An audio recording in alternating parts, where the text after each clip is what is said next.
a special presentation of LLBN with archaeologists Dr. Lawrence Garrity and Dr. Doug Clark. Excavating the Bible. Welcome to this edition of Excavating the Bible, what archaeology can teach us.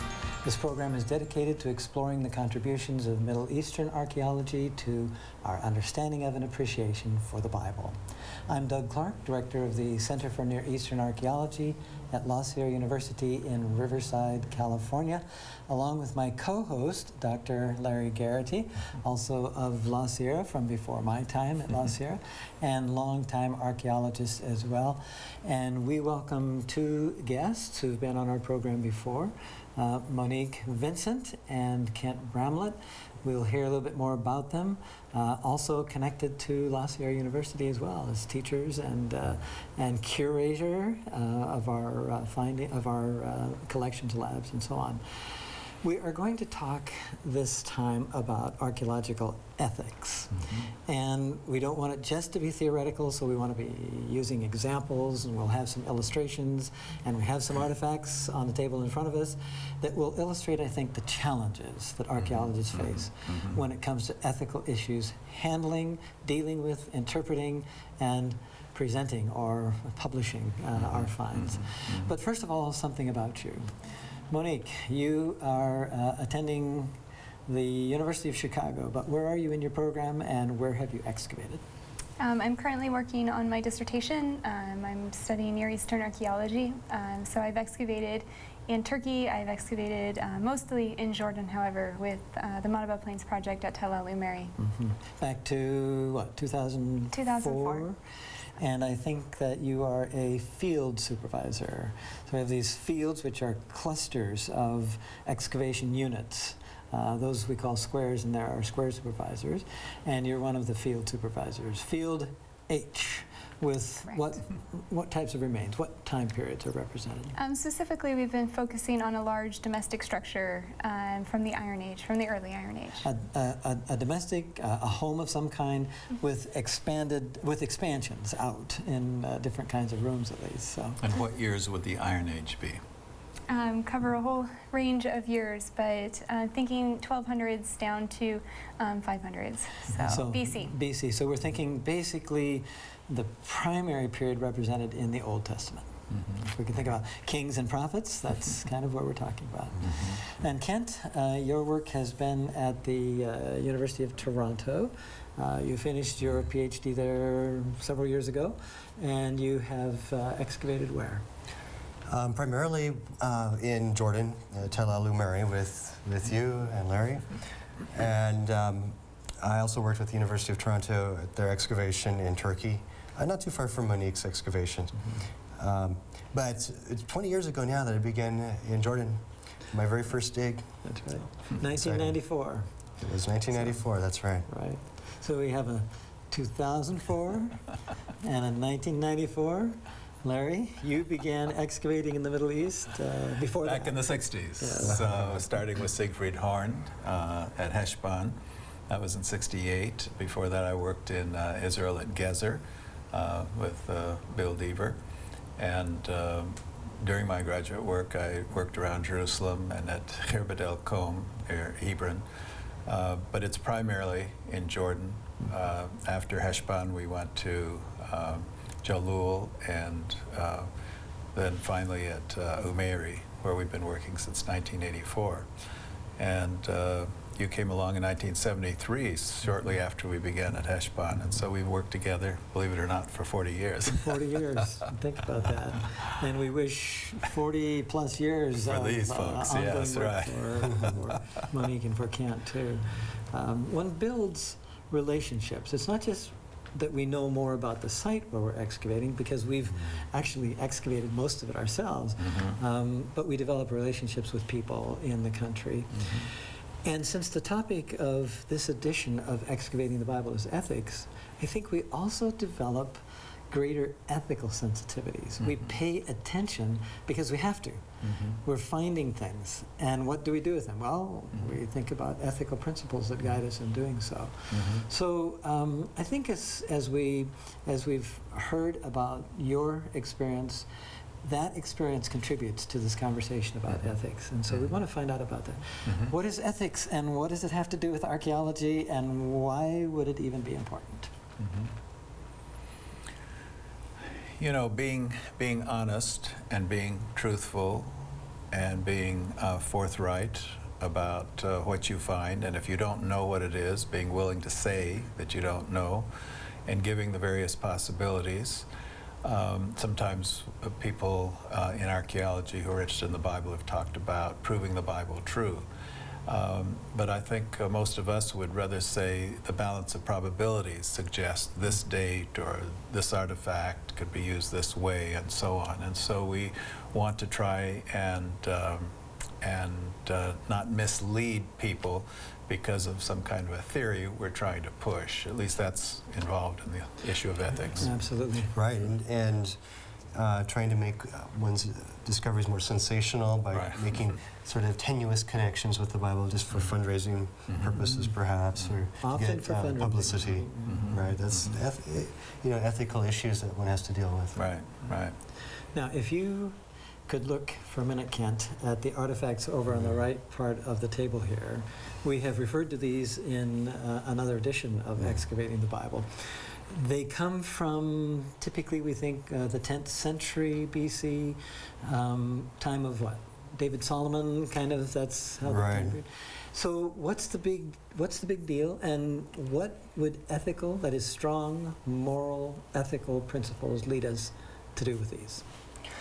The 10th century is a very fascinating debate, and when one sees this kind of red finish, a red burnish, typically this began actually by imitating the Phoenician styles. And we know that this was coming in during the time of Solomon. He had hired or utilized the Phoenician technicians and builders for his projects in Jerusalem. The question is, how do you really know what dates to the time of Solomon? We have a sequence of pottery. We're sure of that because we find it in stratified layers, and of course what's underneath has to be previous to the later. But how do you know what dates to a specific time period? Usually we need connections with other events in history, like with the Egyptians or with the Assyrians. And there's been sort of an accepted set of architectural remains from Megiddo, from Hazor, from Gezer, which because of Solomon's building programs, there are people just sort of associated. They said, well, this is grand enough, it's sort of from the right time period, it must be Solomonic. But if one is very careful about asking why are we saying that, it becomes a little more hard to pin down.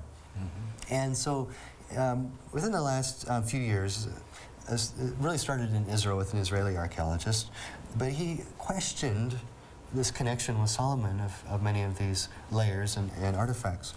Downdated it really to the time of Ahab and Omri, who we know were also great builders of the northern kingdom of Israel. So that is a difficult problem, and I think we have to keep coming back to this. What can we connect with biblical people, and why can we connect them? And do so responsibly, legitimately. Mm-hmm. It's easy, I think, for people to make the connections. You find something, okay, like you said at Megiddo, it comes from the same time period as these big gates and so on. It's easy to make those connections, but is it responsible? And then that leads to what? Expectations for people who want to believe in the Bible, believe it's true, so that archaeology and archaeological discoveries are now tied to faith in some way. So then we have the ethical issue of playing with people's beliefs. I mean, in a sense, because you can sensationalize. We can sensationalize any of this. Sure. But is that the useful way to do it? And is it ethical? Is it responsible? I think we prefer to illustrate the Bible with the finds from archaeology rather than to talk about proof, right? I think so, and I think that leads to a couple of slides that I want to illustrate. Thank you, Larry. When we talk about the Bible and how to get at what the Bible is about, these questions, we've seen them before on this program. What did the biblical words mean to the people who first heard them? What then do they mean? So this is the modern one. And then so what? What difference does it make? How does it affect us? This is the way academics, this is the way scholars go about interpreting the Bible. And it does have ethical implications. I mean, what other ways might there be to study the Bible that might be questionable? I mean, Many people would just leave off step number one and say, you know, here's what it says in the Bible, and I believe it. Good enough for St. James or whatever, it's good enough for me, you know, so. all right. So making the connections too quickly. A good example of this is teaching a class on Jesus and the Gospels, just completing that now. And we had the students were really focused on this first question, and especially the use of archaeology to try and say, you know, what did the words of Jesus through the parables and through the other teachings mean to the people who heard them at that time? You know, what kind of social class were they? Who were they? So asking these really important questions. But we also had them attend a modernized version of the Gospels in the play Godspell. And the reactions from them comparing their experience in class with this very contemporary version of the Gospels, the responses were fantastic. With thinking about, okay, then what do these mean for us today? How do we make that a modern approach? And connecting in both ways with the Gospel. And we are archaeologists in large part because we want to answer that first question, Right. and that would then lead us to more responsible answers to the second question. What do they mean? Indeed. And then this definition of archaeology, systematic recovery, analysis, interpretation, and preservation, and what? Presentation of or dissemination of remains. And if we tie that to the Bible, because that's what we do, we are biblical archaeologists. We have one hand in the Bible and interpreting it, being responsible, being ethical about how we do that, not trying to pull wool over anybody's eyes, and then at the same time, the same approach with archaeology. And so when we think about biblical archaeology, we simply add to that very scientific approach biblical concerns and times and so on. There are organizations that we belong to. I personally belong to 2 of the 4 I'm just going to go through the list with here, but I thought it might be interesting to at least get a flavor for the sort of ethical. We're talking about ethics. And we live with these ethics because we live in these organizations. And so it might be interesting to talk about that and then think about some illustrations that might fit. But the 4 organizations, the American Schools of Oriental Research, located in Boston. Larry, you were the president of that organization. Its function is to what? I would say that most of the Americans who work as archaeologists in the Middle East belong to this organization. It's the primary professional organization that publishes our dig reports, that publishes the journals in the field, that plans the annual meeting at which people read papers to each other about their finds and their theories and so forth. It's a kind of an accrediting body for American projects in the Near East. And you're well acquainted with it too because you've been executive director of this organization. And for that reason, I think I got to know the Code of Ethics well too. Yeah. Another organization which actually has its headquarters in the same building in Boston is the Archaeological Institute of America, which is much more global. And then a couple of American organizations. I don't belong to these 2. Society for American Archaeology. I think, Monique, you recently gave a paper. Yes, and this is a very large organization, several scales larger than the previous 2, because it really is encompassing when it means American archaeology, not just people who work in America, but people in the Americas who work outside. So this is really very global archaeology, and people that are working in South America, people working in Asia, people working in China. So a very large organization of archaeologists. And this one fairly large too. I don't know, I don't belong to it, so I don't know. The reason I have listed it here along with its website.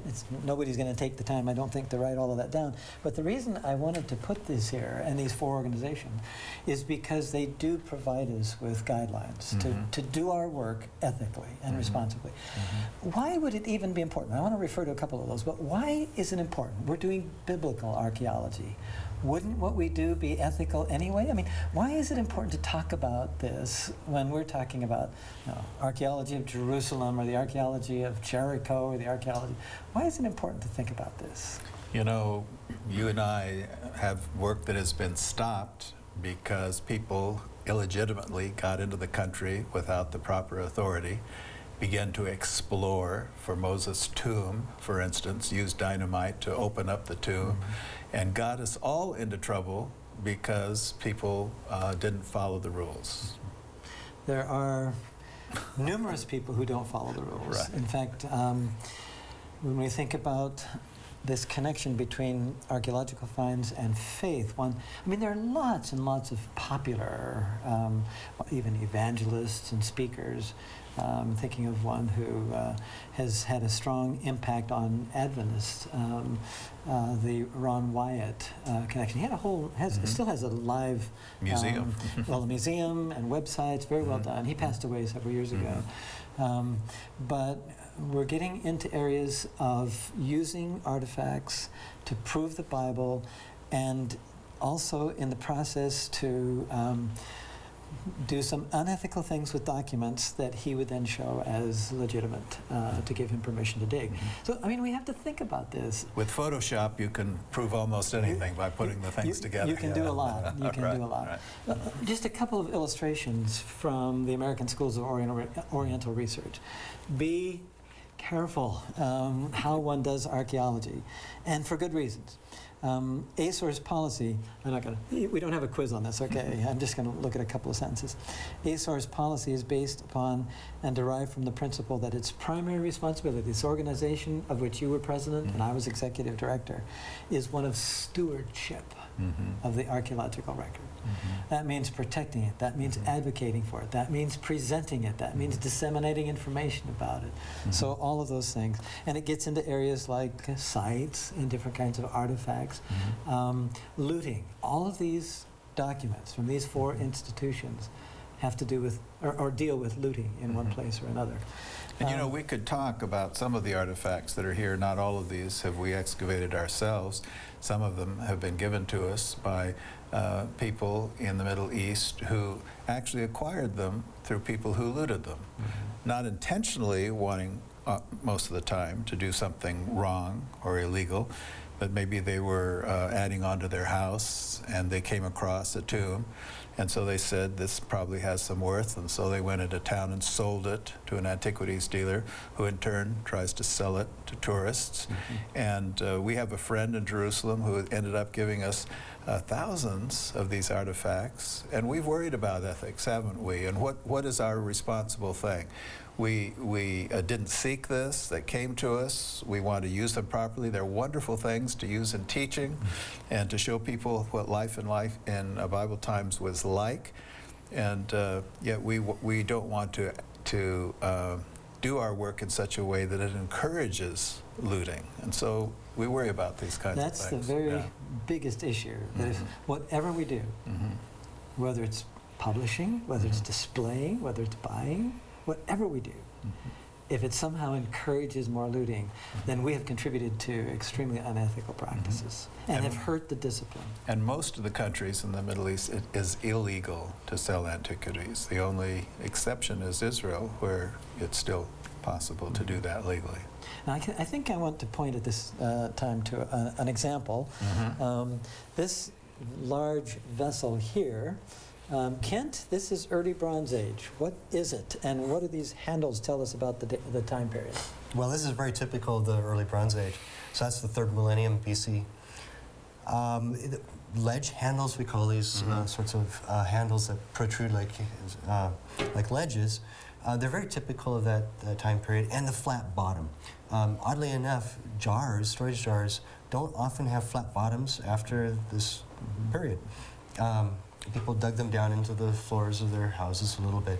But yeah, this is the time period that some have associated with the time of Abraham, near the end of that, or maybe he was a little bit later. And there are thousands of these on the market. We have to ask why, particularly from the early Bronze Age. And we'll see some pictures in a moment of looting going on. And why, in fact, this, we call it what? What's the term for it? Unprovenance. Is that right? Because we really don't know where it comes from. So what do we lose, Monique, when we don't have something? Okay, so we don't have something provenance. So we don't have something we know where it came from, and we know the context. What do we lose? A good example is these little bone or ivory pieces right here. The two here on the left were excavated at our site at Tel El Umeri. And so we know so much about these artifacts. We know where they were used and where we found them, in a room of a house. Was it in a cultic context? Was it in somebody's house? What part of the house? And so we know so much information. What other kinds of artifacts were they found with? So not only do they have great beauty here to look at them as objects of art, but we also know about their context and use in the ancient world. A piece like this one is also beautiful, and so has value for its beauty, but this one is, like the jar here, unprovenanced. So we have lost all of its contextual value, and it really is just a piece of art at this point. That's what it is. So we can't tell the story. We can guess at it. I mean, there are a lot of things that are going to be comparable and look like artifacts, similar artifacts elsewhere, but we can't tell the story. And with the artifacts that are excavated at a Mary, at least, we could actually put them all back digitally, because we know, what do we call it, the XYZ, and we can put it three-dimensionally back where it was, and then reconstruct it. Think about the surface, think about what else was on the surface at the time, and reconstruct a lot about its story. We've lost that. I don't want to put a percentage on it, but we've lost it. We've lost a huge amount of information. Let's look at a couple more slides, and then think about, I want to come to some pictures of looting actually going on. Potential uses of archaeology, even this devotional. I know that's not in, it's probably not in a Chicago or a Toronto textbook to think about it here, but for those of us who admit to having a right side to their brain, and who have a devotional part of themselves claim that, archaeology can provide something of a devotion. I mean, it's a devotional experience, isn't it, to walk into a place where somebody lived 4,000 years ago, and you know what caused the destruction of the place? You know that people died. We find their bones. Something that happens. You and I have had the privilege of leading people through the Holy Land and visiting sites that are mentioned in the Bible. And it really opens up the Bible in a new way, where they can visualize, you know, the geography and the relationships between one city and another, and what the terrain was like, and what the flora and fauna is, and so forth. It really does help us understand the Bible, and in that sense, there's a devotional, appropriate devotional way that you can learn from. And then a lot of scientific information about everything in the ancient world, which is helpful to us. Historical information, textual, discovery of the Dead Sea Scrolls, artifacts that we found that have written material on them. I think this word, I like this word, illustrative. For me, that is probably the most important of my goals, my objectives. What can I find that illustrates history and particularly the Bible? Like that. It drives it much more than, now we're looking at some potential abuses of archaeology. The sensationalism, the mysterious. I think there are a lot of channels, I won't name them, on regular television, not just religious, but others, that tend to focus on what is mysterious, what is sensational.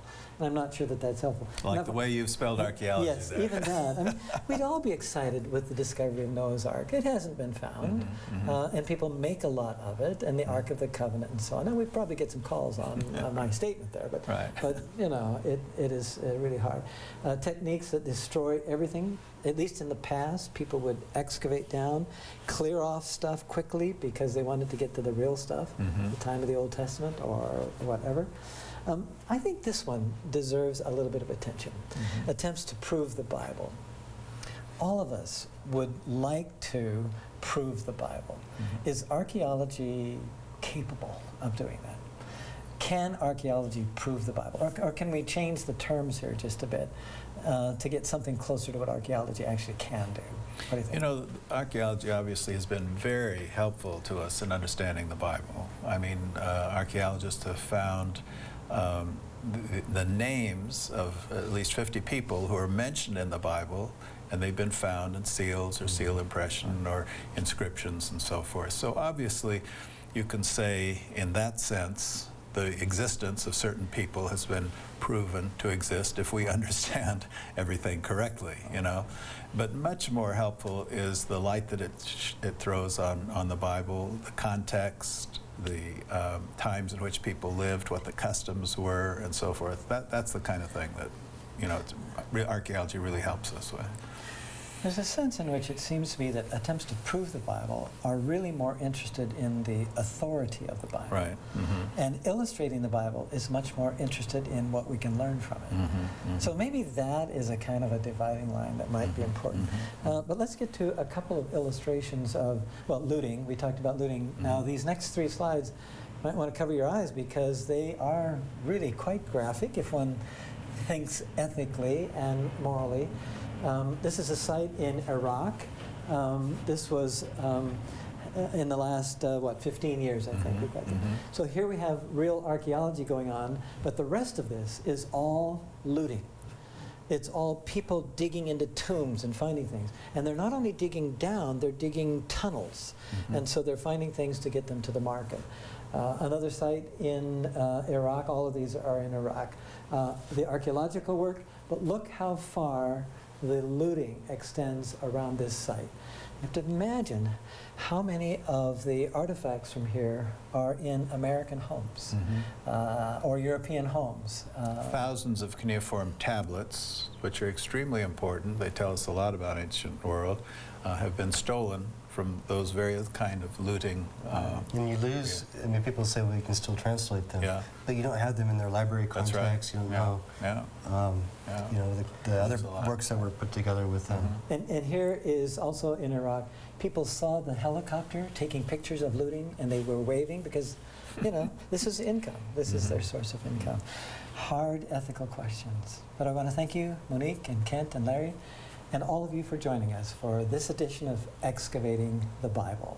We hope it has provided some inspiration, some food for the soul, and we look forward to next time.